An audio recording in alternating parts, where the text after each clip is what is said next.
Welcome back to सिद्धांत scholar study point. इस video में हम पढ़ेंगे एनटीए यूजीसी नेट जेआरएफ और सेट के लिए हिंदी का हमारा जो सेकंड पेपर है वो इसका आज हम करने जा रहे हैं पार्ट 2 हिंदी साहित्य का, जिसका नाम है हिंदी भाषा और उसका विकास।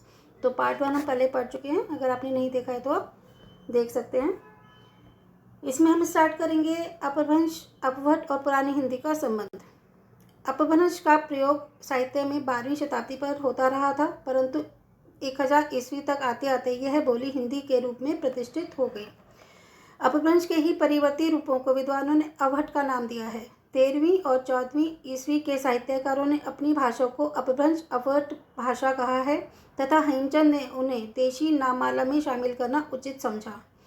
अपभ्रंश की ध्वनियाँ भी हिंदी में प्रचलित हैं। कुछ नई ध्वनियों का भी हिंदी में विकास हुआ है। हिंदी शब्दों की इसी आधुनिकता को लक्षित कर महापंडित राहुल सांस्कृतन तथा चंद्रधर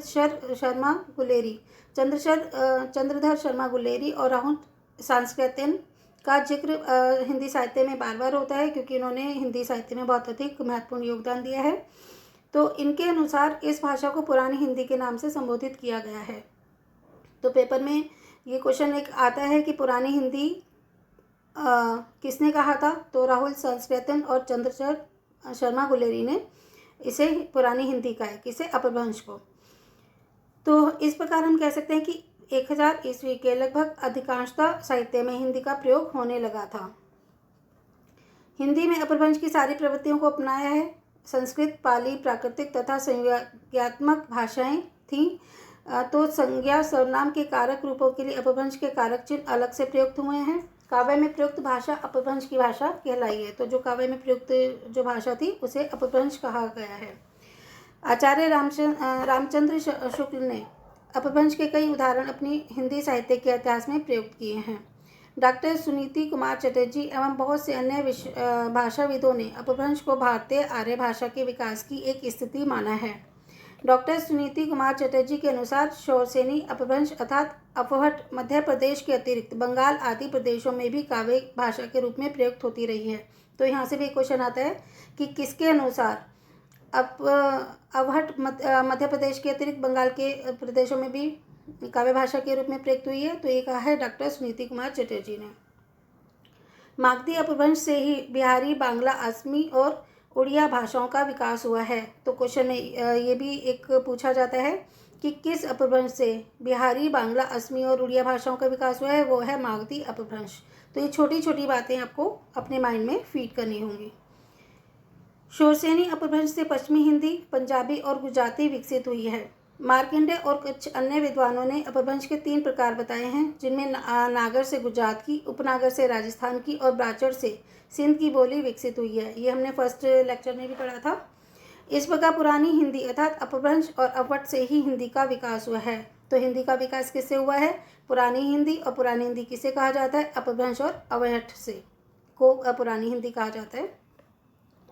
तो सिद्ध साहित्य में यदा कदा अपभ्रंश के दर्शन होते हैं। तो क्वेश्चन पूछा जाता है कि कौन से साहित्य में अपभ्रंश के दर्शन होते हैं, तो आपका आंसर होगा सिद्ध साहित्य।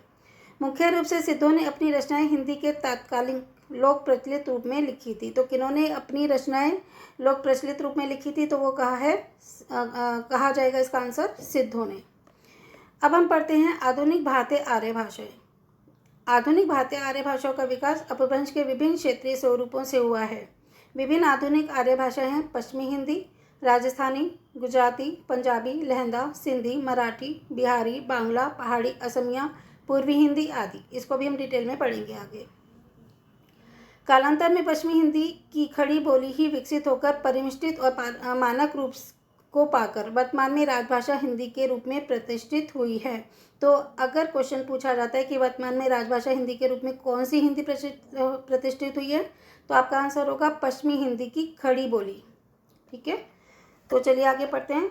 अब है आधुनिक भारतीय आर्य भाषाओं का वर्गीकरण। तो आधुनिक भारतीय आर्य भाषाओं का वर्गीकरण किसने किया था, कई लोगों ने किया है। इसमें सबसे प्रमुख है जॉर्ज ग्रियर्सन। जॉर्ज ग्रियर्सन ने आधुनिक भारतीय आर्य भाषाओं का वर्गीकरण निम्न रूप में किया है। सबसे पहले तो बाह्य उपभाषा, जिसमें आएगा उत्तरी पश्चिमी समूह, जिसमें है लहंदा और सिंधी। तो हमने क्या पढ़ा है कि डॉक्टर जॉर्ज ग्रियर्सन ने आधुनिक भारतीय आर्य भाषाओं का वर्गीकरण क्या है?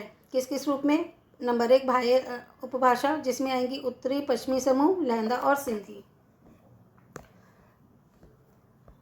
फिर है उनका मध्य उपशाखा, इसमें आएगा मध्यवर्ती समूह, जिसमें होगी पूर्वी हिंदी। एक और है अंत्य उपभाषा, इसमें केंद्रीय समूह में आएगी पश्चिमी हिंदी, पंजाबी, गुजराती, खानदेशी और राजस्थानी। और पहाड़ी समूह में आएगी नेपाली या पूर्वी हिंदी, मध्य पहाड़ी, पश्चिमी पहाड़ी इत्यादि।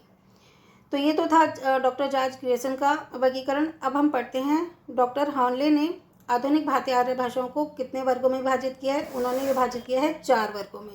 नंबर 1 पूर्वी गोडियन, इसमें आती है पूर्वी हिंदी, बांग्ला, असमिया और उड़िया। पश्चिमी गोडियन, इसमें आता है पश्चिमी हिंदी, राजस्थानी, गुजराती, सिंधी, पंजाबी। उत्तरी गोडियन गढ़वाली, नेपाली, पहाड़ी। और दक्षिणी गोडियन, जिसमें आएगी मराठी। अब आता है वर्गीकरण भोलानाथ तिवारी का। भोलानाथ तिवारी ने अपभ्रंश के क्षेत्रीय स्वरूपों के आधार पर वर्गीकरण किया है। इसमें ये भी बहुत इंपॉर्टेंट है, देखिएगा। तो अपभ्रंश का क्षेत्रीय स्वरूप और आधुनिक भाषाएं। तो अपभ्रंश है, एक तरफ है सारी अपभ्रंश, और उनको आधुनिक भाषाएं कौन सी हैं उनके साथ में लिखा हुआ है। तो पहली है शोरसेनी। शोरसेनी से विकास हुआ है पश्चिमी हिंदी, गुजराती, राजस्थानी और पहाड़ी का। मागधी, मागधी से विकास हुआ है बांग्ला, बिहारी, असमिया और उड़िया का। अधमागधी से पूर्वी हिंदी, महाराष्ट्री से मराठी और ब्राह्मण पैशाची से लहंदा, पंजाबी और सिंधी। तो हमने क्या पढ़ा कि अपभ्रंश का क्षेत्रीय स्वरूप क्या था और उनसे आधुनिक भाषाएं कौन कौन सी बनी हैं। तो स्पष्टतः आधुनिक भारतीय आर्य भाषाओं का विकास अपभ्रंश से हुआ है। भारत में उस समय अपभ्रंश के विभिन्न रूप प्रचलित थे, जैसे शोरसेनी, मागधी, अर्धमागधी, महाराष्ट्री आदि। आधुनिक भारतीय आर्य भाषाओं में हिंदी, उर्दू, पंजाबी, गुजराती, कश्मीरी, सिंधी, मराठी, बांग्ला, उड़िया और असमिया आदि सम्मिलित हैं। चूँकि इन सभी आधुनिक भारतीय भाषाओं का स्रोत संस्कृत रही है, इसलिए इन आर्य भाषाओं में संस्कृत के प्रचुर शब्द मिलते हैं। तो अगर पूछा जाए कि आधुनिक आर्य भाषाओं का स्रोत कौन सी भाषा रही है, तो हम बोलेंगे संस्कृत। अब पढ़ते हैं हिंदी का भौगोलिक विस्तार। तो हिंदी का भौगोलिक विस्तार किस तरह से हुआ है? हिंदी का भौगोलिक विस्तार बहुत दूर दूर तक है। हिंदी भारत देश के अतिरिक्त अन्य देशों क्षेत्रों में अपने भाविक स्वरूप के अंतर्गत प्रयोग की जाती है। सीमावर्ती देशों के अतिरिक्त यूरोप, अफ्रीका, ऑस्ट्रेलिया, अमेरिका, मध्य एशिया आदि स्थानों पर भी हिंदी का प्रभुत्व है। प्रमुख रूप से हिंदी प्रदेशों में बोली जाने वाली हिंदी का स्वरूप इस प्रकार से है। पूर्व में अवधी, छत्तीसगढ़ी, भोजपुरी, मैथिली में पश्चिम में खड़ी बोली, हरियाणवी या हरियाणी, ब्रजभाषा, बुंदेली, राजस्थानी, कन्नौजी, उत्तर में कुमाऊनी, गढ़वाली और दक्षिण में दक्खनी आदि। तो हमने देखा पूर्व में अवधी, छत्तीसगढ़ी, भोजपुरी थी, मैथिली में पश्चिम में खड़ी बोली थी, हरियाणी या हरियाणवी थी, ब्रजभाषा थी, बुंदेली थी, राजस्थानी और कन्नौजी थी, उत्तर में कुमाऊनी, गढ़वाली और दक्षिण में है दक्खनी आदि। हिंदी भारत के बहुसंख्यक लोगों की भाषा होने के साथ साथ विश्व की तीसरी सबसे अधिक बोली जाने वाली भाषा है। तो हिंदी क्या है कि बहुत सारे लोग तो बोलते ही बोलते हैं, साथ में विश्व की जो तीसरी सबसे अधिक बोली जाने वाली भाषा कौन है? वो है हिंदी। हिंदी ऐतिहासिक दृष्टि से युग युग की मध्य देशीय भाषाओं में संस्कृत, पाली, प्राकृत, अपभ्रंश आदि की उत्तराधिकारिणी है। यानी कि संस्कृत, पाली, प्राकृत और अपभ्रंश से ही हिंदी बनी है। तो इसकी उत्तराधिकारिणी कौन है? हिंदी। वस्तुतः हिंदी संपूर्ण देश में व्याप्त है। व्यवहार में यह राष्ट्रभाषा है, परंतु राजनीतिक स्वार्थों के कारण कुछ राज्यों में इसे मान्यता नहीं मिल पाई। इसलिए कहना कठिन है कि हिंदी का संपूर्ण क्षेत्र भारत है। तो हिंदी का संपूर्ण क्षेत्र भारत नहीं है, क्योंकि वैसे तो ये राष्ट्रभाषा है, पूरे देश की राष्ट्रभाषा होनी चाहिए, लेकिन हम इसे राजभाषा ही कह सकते हैं, क्योंकि राष्ट्रभाषा के लिए पूरे राष्ट्र में उसको अधिकार मिलना चाहिए। लेकिन कुछ राजनीतिक स्वार्थ है, जिसके कारण कुछ राज्यों में इसे पूरी तरह मान्यता नहीं मिल पाई।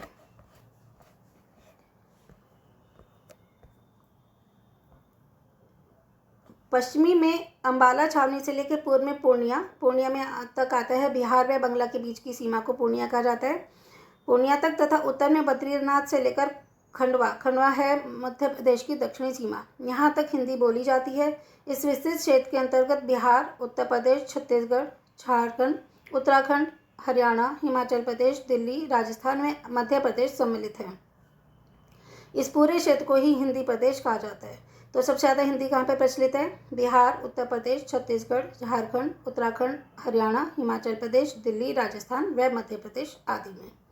तो ये तो हमने पढ़ा हिंदी का भौगोलिक क्षेत्र। अब हम पढ़ेंगे हिंदी की उपभाषाएं तथा उनकी बोलियां। हिंदी के अंतर्गत आने वाली 5 उपभाषाएं हैं और उनकी बोलियां इस प्रकार हैं, जैसे भी हमने पढ़ा था कि भाई शोरसेनी से निकली पश्चिमी हिंदी, और पश्चिमी हिंदी में कौन कौन सी भाषाएं शामिल हैं, बोलियां, पश्चिमी हिंदी है उपभाषा, ठीक है, और उसकी बोलियां हैं खड़ी बोली, हरियाणवी, ब्रजभाषा, बुंदेली और कन्नौजी। तो ये समय आपको थोड़ा सा कंफ्यूजिंग लग रहा होगा, लेकिन डोंट वरी, अभी मैं नोट्स में इसको बहुत अच्छे तरीके से चार्ट बना के नेक्स्ट वीडियो में हम इसे करेंगे तो आपको ये क्लियर हो जाएगा। तो अभी हम क्या पढ़े? हिंदी की उपभाषा और उनकी बोलियाँ। तो शोरसेनी से निकली थी पश्चिमी हिंदी, और पश्चिमी हिंदी में बोलियाँ हैं खड़ी बोली, हरियाणवी, ब्रजभाषा, बुंदेली और कन्नौजी। पूर्वी हिंदी में है, जो हमारे अर्धमार्गी था हमने पढ़ा था, उसमें पूर्वी हिंदी में थी। और पूर्वी हिंदी की उपभाषाएं कौन सी हैं? यह है अवधी, बघेली और छत्तीसगढ़ी। राजस्थानी हिंदी में बोली जाती है मारवाड़ी, जयपुरी, इसे ढूंढारी भी कहा जाता है, मेवाती और मालवी। तो राजस्थानी हिंदी में कौन कौन सी आई? मारवाड़ी, जयपुरी या ढूंढारी, मेवाती और मालवी। बिहारी हिंदी में आता है भोजपुरी, मैथिली और मगही। और पहाड़ी हिंदी में आता है गढ़वाली, कुमाऊनी और नेपाली। ये आपको ऐसा कैसा लर्न करना पड़ेगा, तो चार्ट के थ्रू हम इसको बहुत ईजिली लर्न कर लेंगे, क्योंकि इनमें से क्वेश्चन पूछे जाते हैं। अब हमने जो ये पढ़ा है कि पश्चिमी हिंदी है, उसमें खड़ी बोली, हरियाणवी, ब्रजभाषा, बुंदेली, कन्नौजी आदि आती हैं। तो अब इनको धीरे धीरे करके हम एक एक को थोड़ा सा डिटेल में पढ़ेंगे। तो सबसे पहले है हमारी पश्चिमी हिंदी। पश्चिमी हिंदी का विकास शोरसेनी अपभ्रंश से हुआ है। पश्चिमी हिंदी की प्रमुख बोलियां कौन कौन सी हैं? सबसे पहले खड़ी बोली। तो इस बोली को हिंदुस्तानी, सर हिंदी, बोलचाल की हिंदुस्तानी खड़ी बोली आदि नाम भी दिए जाते हैं। बहुत इंपॉर्टेंट है, यहाँ से क्वेश्चन आ सकता है। इसका दूसरा व सही नाम क्या है? कौरवी। तो हम पूछते हैं कि कौरवी का किसका नाम है? वो खड़ी बोली का, या खड़ी बोली का दूसरा नाम क्या है? वो है कौरवी। क्वेश्चन कैसे भी पूछा जा सकता है। यह वही प्रदेश है जिसे पहले कुरु जनपद कहा जाता था। कौरवी या खड़ी बोली रामपुर, मुरादाबाद, बिजनौर, मुजफ्फरनगर, मेरठ, बुलंदशहर, सहारनपुर, देहरादून के मैदानी भाग, अम्बाला का पूर्वी भाग तथा पटियाला के पूर्वी भागों में बोली जाती है। तो कौरवी कहाँ कहाँ बोली जाती है? रामपुर, मुरादाबाद, बिजनौर, मुजफ्फरनगर, मेरठ, बुलंदशहर, सहारनपुर, देहरादून के मैदानी भाग, अम्बाला का पूर्वी भाग तथा पटियाला के पूर्वी भागों में बोली जाती है। खड़ी बोली तथा उसके परिष्कृत रूप मानक हिंदी के पर्याप्त समानताएं मिलती हैं। तो खड़ी बोली और इसका जो परिष्कृत रूप हुआ है, थोड़ा सा फिल्टर होकर जो रूप बना है मानक हिंदी, इसमें पर्याप्त मानसिकता समानताएं हैं। 14वीं शताब्दी के सर्वप्रथम अमीर खुसरो ने इस बोली का प्रयोग किया था। तो यहाँ से क्वेश्चन बनता है कि किस कवि ने सर्वप्रथम इस बोली का प्रयोग किया था? किसका? पश्चिमी हिंदी का। तो वो थे अमीर खुसरो। और कौन सी शताब्दी में किया था? वो किया था 14वीं शताब्दी में। 16वीं 17वीं शताब्दी तक हिंदी साहित्य पर ब्रजभाषा व अवधी का आधिपत्य रहा, परंतु कालांतर में खड़ी बोली में हिंदी का साहित्य लिखा जाने लगा। न केवल पद्य में अपितु गद्य में भी खड़ी बोली का प्रयोग हुआ। तो न केवल कविताओं में, मतलब पद्य में, बल्कि गद्य मतलब कहानियों में भी खड़ी बोली का प्रयोग किया जाने लगा। खड़ी बोली के विकास के साथ साथ हिंदी साहित्य में गद्य का जन्म भी हुआ। सदलमिश्र, लल्लूलाल, सदासुखलाल आदि ने अपने गद्य में खड़ी बोली का प्रयोग किया। तो ये तीनों नाम बहुत इंपॉर्टेंट है, सदलमिश्र, लल्लूलाल और सदासुखलाल। अभी आगे हम इनकी साहित्यिक रचना भी पढ़ेंगे कि किन्होंने कौन सी रचनाएं लिखी थी। तो अतः गद्य साहित्य के विविध रूपों में हिंदी खड़ी बोली में उल्लेखनीय विकास किया है। तो पहले तो ये सिर्फ पद्य की भाषा थी, कविताओं की भाषा थी, लेकिन बाद में गद्य साहित्य में भी खड़ी बोली का पर्याप्त योगदान रहा है। जयशंकर प्रसाद, सूर्यकांत त्रिपाठी निराला, महादेवी वर्मा आदि कवियों ने अपने काव्य में खड़ी बोली का ही प्रयोग किया है। तो ये तीनों नाम हैं, जयशंकर प्रसाद, सूर्यकांत त्रिपाठी निराला, महादेवी वर्मा। इनके बारे में हम बहुत डिटेल में पढ़ेंगे, इनकी सारी साहित्यिक रचनाओं के बारे में पढ़ेंगे, जो कि आपको लर्न भी करनी होंगी अच्छी तरीके से। तो उसके बाद है जयशंकर प्रसाद की रचित कामायनी, खड़ी बोली का प्रसिद्ध महाकाव्य। बहुत इंपॉर्टेंट क्वेश्चन है। तो जयशंकर प्रसाद की किस महाकाव्य में खड़ी बोली का प्रयोग किया गया है, ये क्वेश्चन बनता है। तो वो है कामायनी। खड़ी बोली में अतुकांत पद में निराला जी का प्रमुख स्थान रहा है। खड़ी बोली का सर्वप्रथम काव्य हरिओद रचित प्रिय प्रवास है।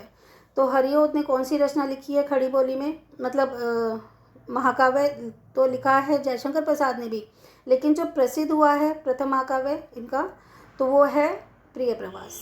तो इसके बारे में हम डिटेल में पढ़ेंगे। सब इसको अपने नोट्स में मैं कवर कर लूँगी। अब है खड़ी बोली की विशेषताएं। तो खड़ी बोली आकार बहुला होती है, इसमें अधिकांशतः आकारांत शब्दों का प्रयोग होता है, जैसे माता, पिता, हथौड़ा आदि, यानी कि आ की मात्रा इसमें लगती है। खड़ी बोली में बहुधा द्वित्व व्यंजनों का प्रयोग होता है, जैसे करता, बेटा, गाड़ी आदि। तो इसमें आधा ट और पूरा ट आ रहा है बेटा में। गाड़ी में हम सिंपल गाड़ी नहीं बोल रही, गाड़ी बोल रहे हैं, तो आधा डै भी और पूरा डै भी। तो इसे कहा जाता है कि खड़ी बोली में बहुधा द्वित्व व्यंजनों का प्रयोग किया जाता है।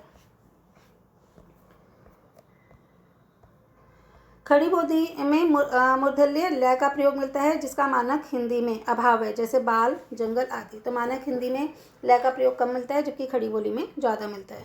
खड़ी बोली में मानक हिंदी के न, भा के स्थान पर क्रमशः ण और ब शब्दों का प्रयोग होता है, जैसे खाना ना बोल के खाना, जाना ना बोल के जाना बोला जाता है, आना को हम ये आना कहते हैं, या अभी हम बोलते हैं अभी, भा के स्थान पर ये बोलते हैं ब, अभी, कभी की जगह कभी आदि। तो हमने क्या देखा कि खड़ी बोली में मानक हिंदी के जो नए और शब्द हैं उनके स्थान पर ण और ब शब्दों का प्रयोग किया जाता है। तो ये तो था खड़ी बोली का। अब हम पढ़ते हैं हरियाणवी। हरियाणवी को हरियाणी तथा बांगरू भी कहा जाता है। जॉर्ज ग्रेसन ने हरियाणवी को बांगरू नाम दिया था। तो यहाँ से क्वेश्चन आता है पेपर में कि किसने हरियाणवी को बांगरू नाम दिया, वो है जॉर्ज ग्रेसन ने, या फिर जॉर्ज ग्रेसन ने हरियाणवी को कौन सा नाम दिया, वो था बांगरू। हरियाणा प्रांत, जिसमें है पानीपत, सोनीपत, जींद, पटियाला, हिसार, गुड़गांव आदि तथा दिल्ली के देहात क्षेत्रों में हरियाणवी बोली जाती है। हरियाणा प्रांत में अही तथा जाटों की बाहुल्यता है, इस कारण हरियाणी को जाटू भाषा भी कहा जाता है। हरियाणवी में साहित्य का अभाव है, यानी कि हरियाणी भाषा में साहित्य बहुत कम लिखा गया है, बिल्कुल ना के बराबर। तो यहाँ पे हरियाणी के हमने कितने नाम देखे। हरियाणवी को हरियाणी, बांगरू कहा जाता है और साथ में इसे जाटू भाषा भी कहा जाता है। अब पढ़ते हैं ब्रज भाषा के बारे में। ब्रज भाषा पश्चिमी हिंदी की बोली है, जिसका जन्म शोरसेनी अपभ्रंश से हुआ है। यह मथुरा, वृंदावन, आगरा, भरतपुर, धौलपुर, करौली, पश्चिमी ग्वालियर, अलीगढ़, मैनपुरी, बदायूं, बरेली आदि क्षेत्रों में बोली जाती है। ब्रज भाषा अपने विस्तार के साथ मथुरा मंडल की भाषा के रूप में विकसित हुई है। ब्रज भाषा का आरंभिक उल्लेख ऋग्वेद में मिलता है। इसके अतिरिक्त श्रीमद् भगवत पुराण व हरिवंश पुराण में भी इसका उल्लेख मिलता है। यहाँ से इंपॉर्टेंट क्वेश्चन बन सकता है। ब्रज का शाब्दिक अर्थ गोस्थली है। गोस्थली मतलब जहाँ पर गायें रहती हैं, और हमें पता है कि ये कृष्ण जी का गांव है ब्रज, और वहाँ की जो भाषा है ब्रज भाषा, और क्योंकि वो गाँव में बहुत चलाते थे, गोवाले थे, तो इसका शाब्दिक अर्थ क्या है, गोस्थली। ब्रज भाषा बोलने वालों की संख्या लगभग 1.5 करोड़ होगी। ब्रज भाषा का साहित्य अत्यंत विशाल है। तो हमने देखा था हरियाणवी में तो साहित्य का अभाव था, लेकिन ब्रज भाषा में बहुत बड़ा पार्ट लिखा गया है साहित्य का। तो यहाँ का साहित्य बहुत ही विशाल है। जो मुख्य कवि हैं जैसे सूरदास, नंददास, रसखान, घनानंद, बिहारी, केशव, भारतेंदु, जगन्नाथ दास, रत्नाकर आदि, ये सब ब्रज भाषा के ही कवि हैं। तो ब्रज भाषा की विशेषताएं पढ़ लेते हैं हम। ब्रज भाषा को ओकारांत शब्दों की प्रधानता है। खड़ी बोली का ए तथा ओ ब्रज भाषा में ए तथा औ हो जाता है, यानी कि इसमें ए की और ओ की मात्रा ज़्यादा लगती है, इसलिए ओकारांत शब्दों की प्रधानता इसमें रहती है। षट्कोण वाला स में से ब्रज में स की प्रधानता है, यानी कि श और स, इन तीनों में ज़्यादातर वो स ही बोलते हैं। मानक हिंदी की ण ध्वनि ब्रज भाषा में न के रूप में मिलती है। जैसे गणेश को ये गणेश बोलते हैं। इसी प्रकार ण और ला ध्वनियाँ ब्रज में र ध्वनि के रूप में प्रयुक्त होती हैं, यानी कि ण और ला की जगह र बोला जाता है। जैसे थोड़ा को थोरो, बिजली को बिजुरी आदि। सर्वनामों की दृष्टि से ब्रज भाषा में निम्नलिखित प्रयोग होता है। उत्तम पुरुष में मैं, हो, मोरो, मोही, मुझ, हमारो इत्यादि। मध्यम पुरुष तू, तेरो, तुझ, तोही, तुम्हारो, और अन्य पुरुष ई, ऊ, इन, जोई और सोई इत्यादि। ब्रज भाषा में बहुवचन में आनी प्रत्ययों का प्रयोग बहुतायत से होता है। जैसे छोरों को छौरो बोला जाता है, या छोरनी, लड़का को लड़कानी आदि। मानक हिंदी में नकारांत क्रिया रूप ब्रज में नकारांत रूप में प्रयुक्त होता है। चलना, चलनू, दौड़ना, दौड़नू आदि। ये इतना इम्पोर्टेंट नहीं है, लेकिन फिर भी हमें इसकी नॉलेज होनी चाहिए। लेकिन यहाँ में से ज़्यादातर क्वेश्चन नहीं आते हैं। बुंदेला राजपूतों का प्रदेश होने के कारण जिस क्षेत्र का नाम बुंदेलखंड पड़ा, उसकी बोली को बुंदेली कहते हैं। ये बोली उत्तर प्रदेश के झांसी, उरई, जालौन, हमीरपुर और बांदा का पश्चिमी भाग तथा मध्य प्रदेश के ओरछा, दतिया, चटखारी, सागर, टीकमगढ़, दमोह, नरसिंहपुर, छिंदवाड़ा, सिवनी, होशंगाबाद और बालाघाट के अतिरिक्त ग्वालियर के पूर्वी भागों में भी बोली जाती है।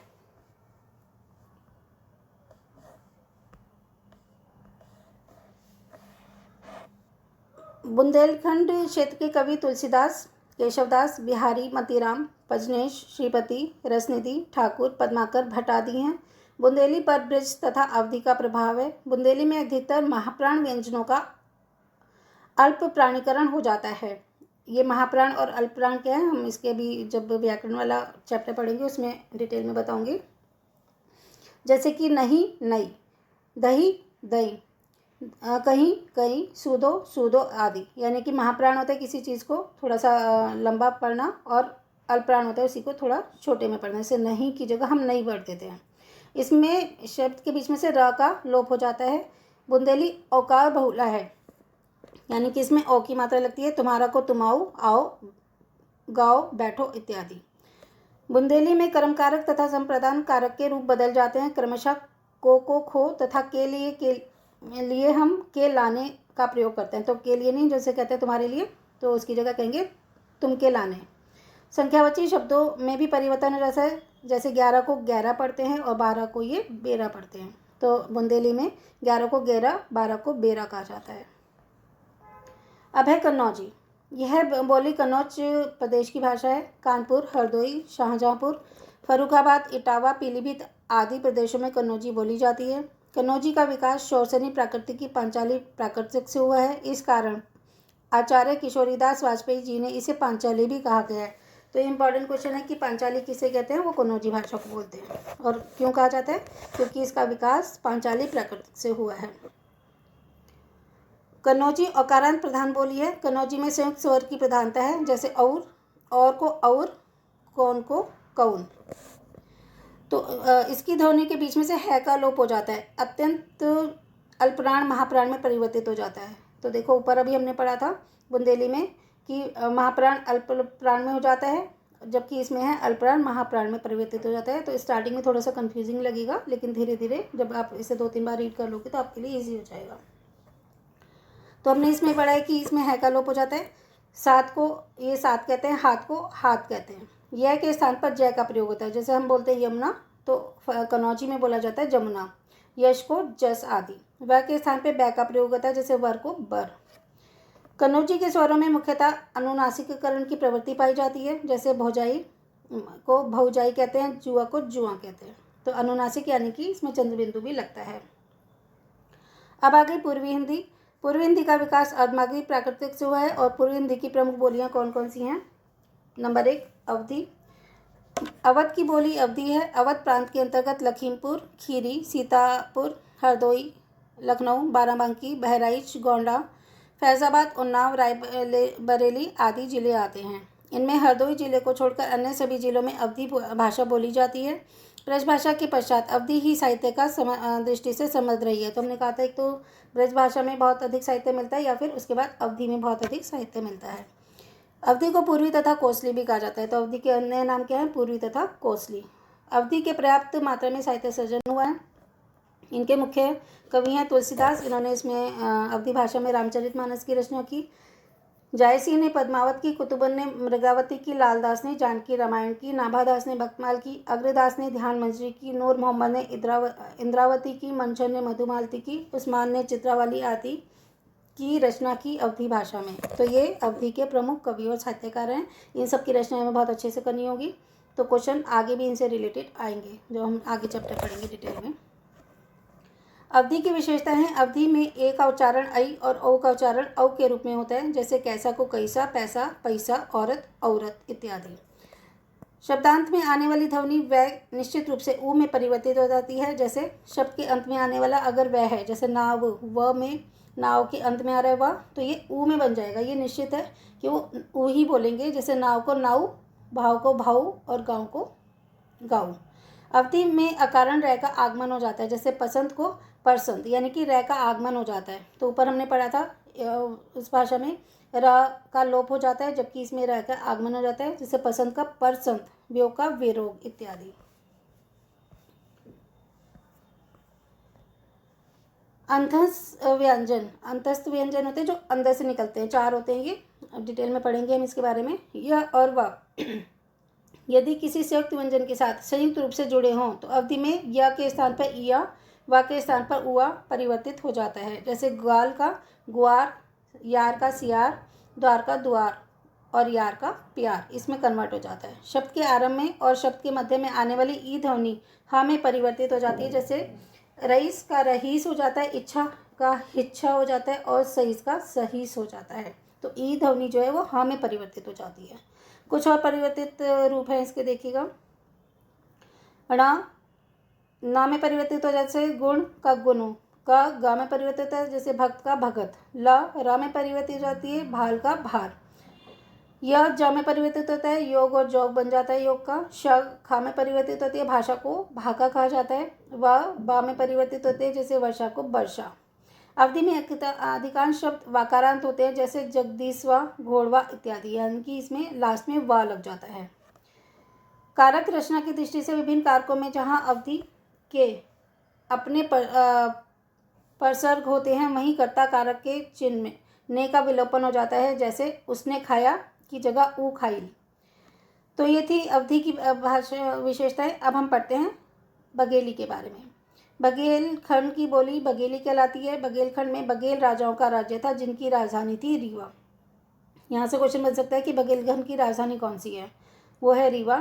तो इसका केंद्र भी रीवा ही है बघेली भाषा का।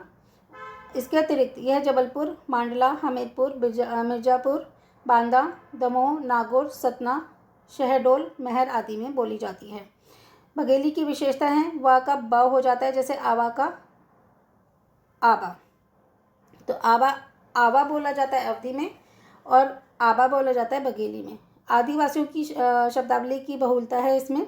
विशेषण के साथ हा प्रत्यय का प्रयोग होता है जैसे कमहा, सुंदरहा आदि। तो उसमें अवधि में हो रहा था, बाद में व शब्द जैसे कि जगदीशवा, इसमें हा लगता है लास्ट में, कमहा, सुंदरहा इत्यादि।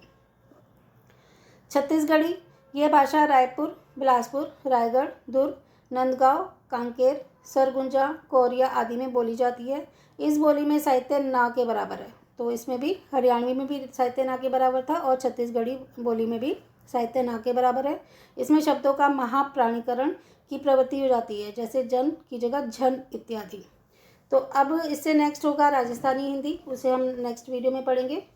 तो आई होप कि आपको ये वीडियो पसंद आई होगी, क्योंकि हम बिल्कुल डिटेल पढ़ रहे हैं, वर्ड टू वर्ड पढ़ रहे हैं।